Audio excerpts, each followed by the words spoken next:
Los 10 testigos de Dios.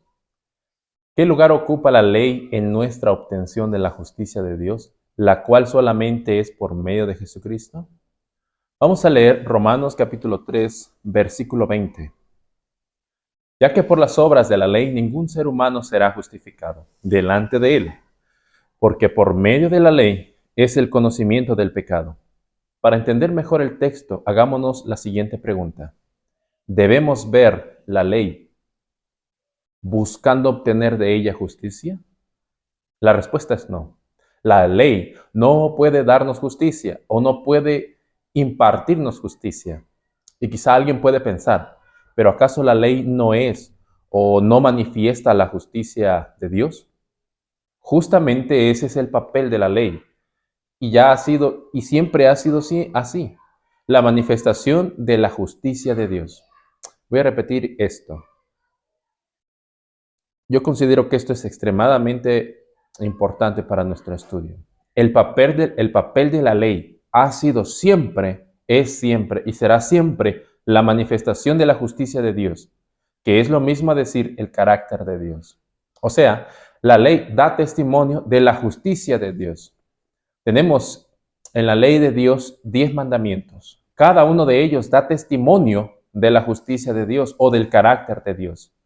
Siempre que hablamos de la justicia de Dios, es equivalente a hablar del carácter de Dios. Y por eso tenemos en la ley 10 testigos que dan testimonio de Dios. Pero los testigos no tienen el llamado ni la capacidad de darle al hombre o cualquier ser justicia. O sea, el hombre no puede ser justo u obtener la justicia de Dios a partir de la ley o mirando la ley o la letra de la ley. Ningún testigo de la ley puede hacer otra cosa que no sea dar testimonio de la justicia de Dios. Vamos a leer Romanos capítulo 7, versículos 12 y 13. De manera que la ley a la verdad es santa, y el mandamiento santo, justo y bueno. Luego lo que es bueno vino para mí a hacer muerte en ninguna manera, sino que el pecado, para mostrarse pecado, produjo en mí la muerte por medio de lo que es bueno, a fin de que por el mandamiento el pecado llegase a ser en sobremanera pecaminosa. La ley es santa, justa, buena, porque refleja el carácter de Dios, bueno, santo y justo. Estas tres cosas en realidad son una. O sea, Dios es bueno, Dios es santo porque es justo y bueno. Dios es justo porque es santo y bueno. Y Dios es bueno porque es santo y justo. O sea, la santidad de Dios es medida por su justicia y su bondad. O sea, la santidad, la bondad y la justicia de Dios son lo mismo. Entonces la ley y sus 10 testigos son santos, justos y buenos. Pero aquí vemos una función de la ley cuando nosotros vemos el carácter de Dios. Cuando el hombre cae en pecado o en transgresión de la ley, su mente cambia, como cambió con Adán y Eva, de manera que la mente de Cristo ya no la tiene, sino que ahora tiene la mente del yo. Y en esa mente del yo no hay cabida para tener un concepto correcto del carácter de Dios. Solo con la mente de Cristo, y esto ya lo hemos estudiado, solo con la mente de Cristo podemos obtener la justicia de Dios de acuerdo a la justicia.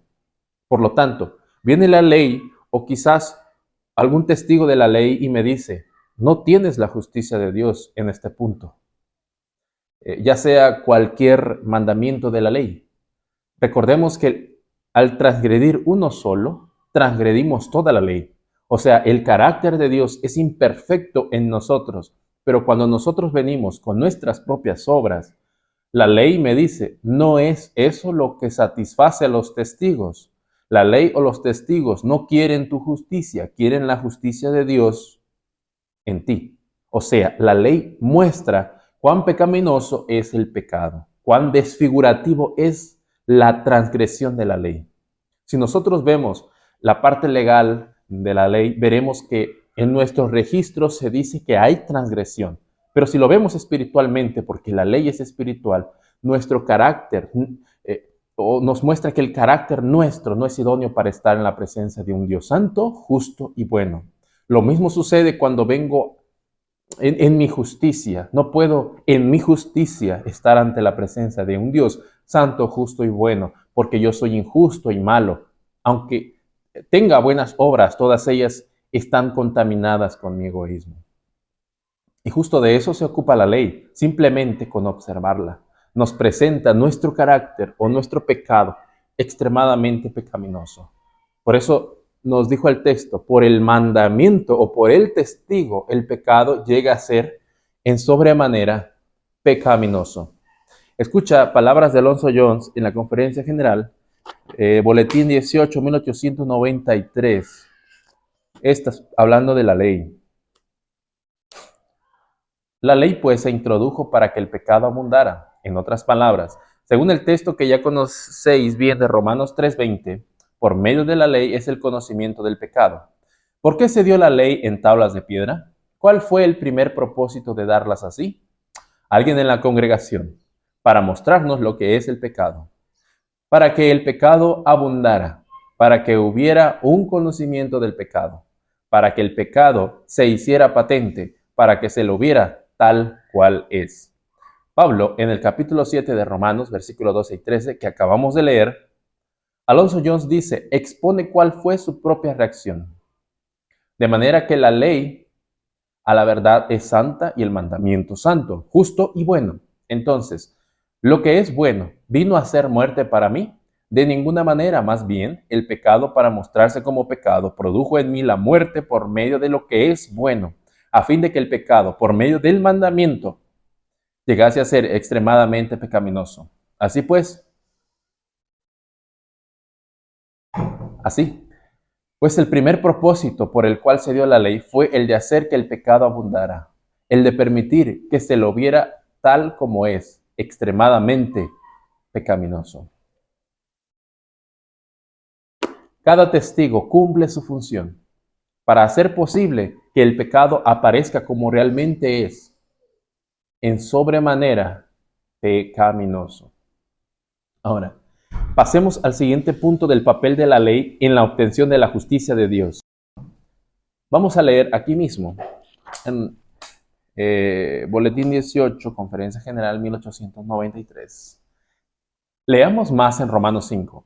La ley vino para que se agrandara el pecado, y donde se agrandó el pecado, sobreabundó la gracia. Versículo 20, ¿no? De Romanos 5. Pregunto, ¿vino la ley aisladamente con el único fin de hacer evidente el pecado y nada más que eso? La congregación, no.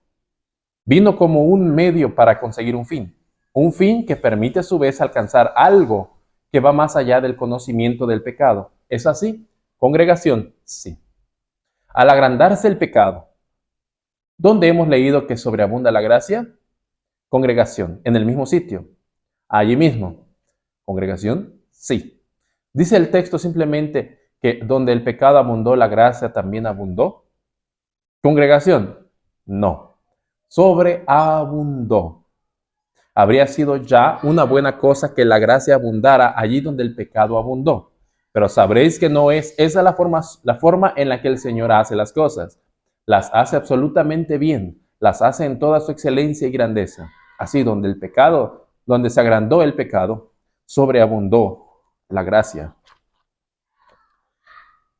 Así que un propósito más allá de mostrarnos cuán horrible es el pecado, los 10 testigos nos quieren enseñar que hay gracia más abundantemente que el pecado, que no hay pecado más grande que la gracia de Dios. Y la gracia de Dios no es otra cosa que su buena voluntad, su propio carácter, su propia santidad, su propia justicia, su propia bondad, testificada por la ley o por los 10 testigos. Pero en ese punto hay un escalón mayor que solo decir o testificar que Dios es bueno, santo y justo. Pues con la mente carnal no lo podemos percibir tal como necesitamos, tal como es, sino que necesitamos la mente de Cristo. Y para obtener la mente de Cristo, lo necesitamos tener a Él personalmente en nosotros. Por eso la ley me señala a Cristo. Los testigos me señalan a Cristo. Debo ver a Cristo y no quedarme viendo cuán pecaminoso es el pecado, sino cuán sobreabundantemente es la gracia de Dios otorgada a través de Cristo. Bien, seguimos leyendo. Escucha esto de Alonso Jones. Veámoslo ahora en su conjunto. La ley se introdujo para que el pecado abundara, a fin de que pudiéramos acceder a la gracia sobreabundante que allí mismo se manifiesta. Y esa gracia abunda por la justicia para vida eterna mediante Jesucristo, Señor nuestro. Por lo tanto, ¿con qué finalidad se introdujo la ley? Congregación, para llevarnos a Cristo. ¿Para qué se introdujo la ley? Congregación, para llevarnos a Cristo. Sí, ¿lo comprendéis? Por lo tanto, si algún pecador en este mundo utiliza los 10 mandamientos con otro propósito que no sea llevar a Jesucristo, ¿qué tipo de propósito será ese? Congregación, equivocado. Está pervirtiendo el designio de Dios al dar su ley, ¿no os parece? Congregación dice, sí, emplear la ley dada por Dios al hombre con cualquier otro propósito distinto al de alcanzar a Jesucristo es por consiguiente utilizar la ley de una forma en la que nunca fue la voluntad de Dios que fuera dada o que fuera utilizada. Así, el fin de la ley o la finalidad de la ley es llevarnos a Cristo. O sea, los testigos nos dicen, no veas a nosotros para obtener la justicia de Dios o su bondad o su santidad. Mira a Cristo, pues en Él fue manifestado el carácter, la bondad y la justicia de Dios. Y cuando miramos a Jesús, Él nos dice, ven, toma esta vida y ciertamente satisfará la ley y los testigos, pues dará testimonio de que es así. Sigamos leyendo en el boletín 18. Así, cuando la ley proporciona un conocimiento del pecado, a fin de que tengamos la abundancia de la gracia que expulsa el pecado, entonces la gracia reina mediante la justicia para vida eterna por Jesucristo. Y la ley permitió que esa justicia de Dios, por la fe en Cristo, llegara a ser nuestra. El conocimiento del pecado nos ha llevado a Cristo y lo tenemos a Él, quedando la ley satisfecha en todas y cada una de las demandas que hace. Así es, únicamente Cristo puede satisfacer la ley, puede satisfacer todas las demandas de la ley y solo Cristo en mí. La ley puede quedar satisfecha. Bien, vamos a leer ahora segunda de Corintios capítulo 4, versículo 6. Porque Dios que mandó que de las tinieblas resplandeciese a la luz, en el que resplandeció en nuestros corazones para iluminación del conocimiento de la gloria de Dios en la faz de Jesucristo. Ya no vemos la ley como queriendo obtener justicia, no, que ahora vemos a Jesucristo y su rostro o su faz para conocimiento de la justicia de Dios. Al respecto, Alonso John nos dice unas palabras aquí. ¿De dónde procede nuestra justicia? Congregación. Su justicia por mí, dijo Jehová. Isaías 54, 17. Porque Dios, que mandó que de las tinieblas resplandeciese la luz, es el que resplandeció en nuestros corazones para iluminación del conocimiento de la gloria de Dios. ¿Dónde? En la faz de Jesucristo. O sea, podemos conocer la gloria de Dios en la faz de Jesucristo, en el rostro de Jesucristo. ¿Dónde encontramos el conocimiento de la gloria de Dios? Congregación, en la faz o en el rostro de Jesucristo. Así es, leamos ahora 2 Corintios 3:18. Nosotros todos, mirando con el rostro descubierto y reflejando como en un espejo la gloria del Señor, somos transformados de gloria en gloria en su misma imagen por la acción del Espíritu del Señor. ¿Qué es lo que vemos en el rostro de Jesús? Congregación, la gloria del Señor. ¿Cuál es la gloria del Señor?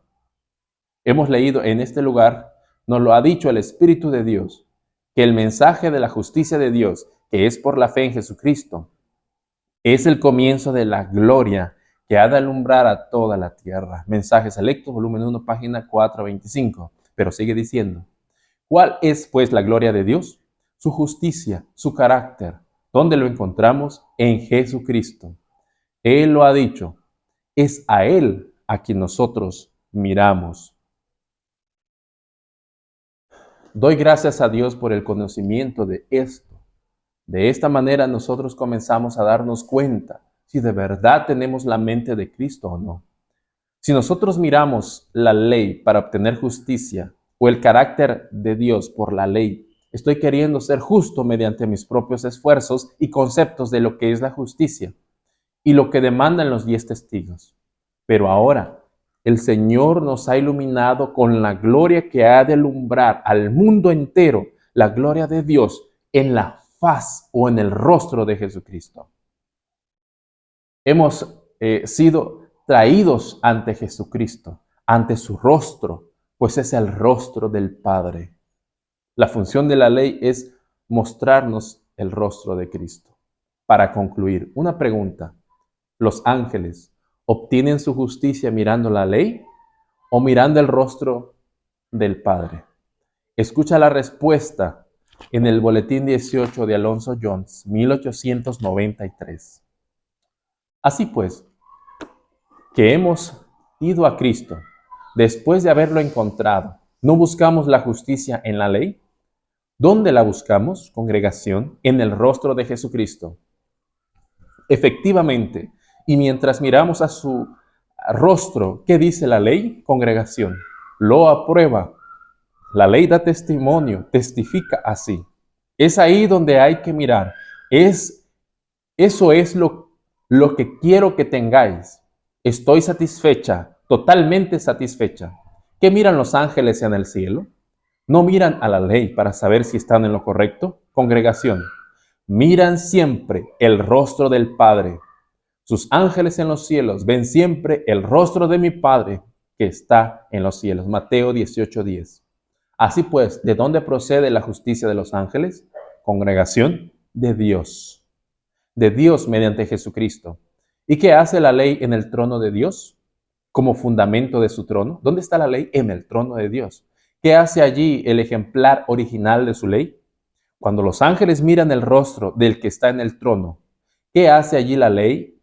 Esa ley que no fue jamás cambiada por el hombre, ni puede serlo, testifica de la justicia de Dios que ellos obtuvieron aparte de la ley.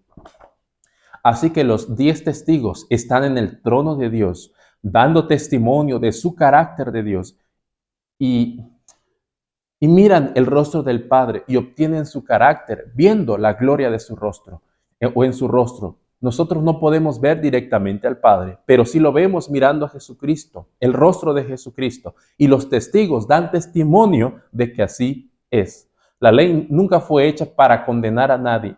Nuestra mente natural percibe la ley como condenatoria porque en realidad somos nosotros los que nos condenamos a nosotros mismos.